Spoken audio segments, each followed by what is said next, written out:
Austin, Texas, AP. Anguished pleas from parents. Confused police officers. The horrifying scene that emergency crews found when they first got inside the classrooms at Robb Elementary School in Uvalde, Texas. Newly released records surrounding the May 2022 massacre, including hundreds of pages of files and hours of body camera video, show in greater detail the heartbreak and failures of one of the worst school shootings in U.S. history. 19 children and 2 teachers were killed. The documents offer a deeper portrait of the teenage gunman and actions of hundreds of law enforcement officers who rushed to the rural South Texas campus. They're the final batch of records local authorities had withheld during a years-long legal battle over public access. Family members of the victims were among those pushing for their release. Although state and federal investigations over the past 3 years have extensively examined the shooting, the batches of records provide new glimpses of the panic and indecision by law enforcement officials as they waited more than an hour to confront the shooter. Parents are heard begging police to stop the gunman. The official narrative that police quickly rushed to confront and kill 18-year-old gunman Salvador Ramos had been quickly dismissed by parents who stood outside the school begging for officers to go inside or let them get to their children. Audio released Tuesday detailed their desperation. "Whose class is he in?"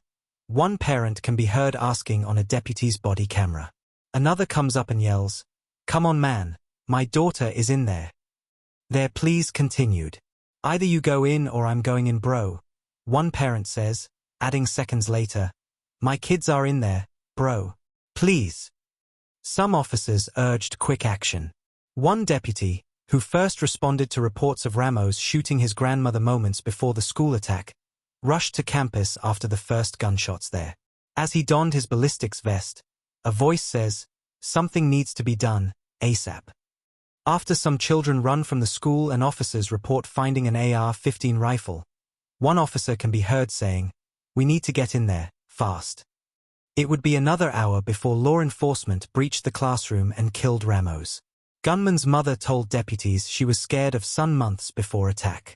Law enforcement records showed sheriff's deputies were called to a physical disturbance at the home of Ramos' mother, Adrian Reyes, a few months before the attack.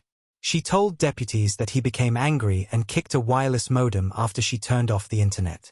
She had to hold him down to calm him, according to an incident report.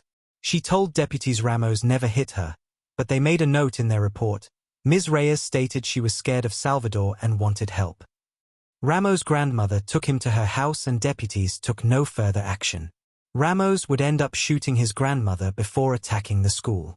She survived. School records, meanwhile, showed a pattern of spiraling trouble that emerged at a young age. Ramos was described as a motivated thinker and learner in kindergarten. But by middle school he was getting suspended or disciplined for harassment and bullying.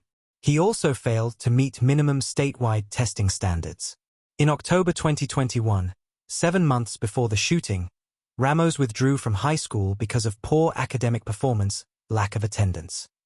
Records showed he failed nearly all his classes. Video shows officers unsure of shooter's location. Some officers were initially unsure about just where Ramos was, how they might get to him and whether children might be trapped or hiding. Some tried finding a way in but also knew Ramos was heavily armed. Crouched behind the school building sizing up an assault on the classroom from the outside, an officer says, "I just don't want to be crawling and he's just looking down on me." Former school police chief Pete Arredondo, who has been described as the incident commander, can be heard shouting to Ramos, asking him put down his weapon. "These are innocent children. We don't want anyone else hurt. Please talk to me," but there is no response. Once police realized there were children hiding in other classrooms, Arredondo is heard telling officers crouched around him they want to clear those rooms before breaching the classroom where Ramos is holed up. "We don't know if there are kids in there," Arredondo says.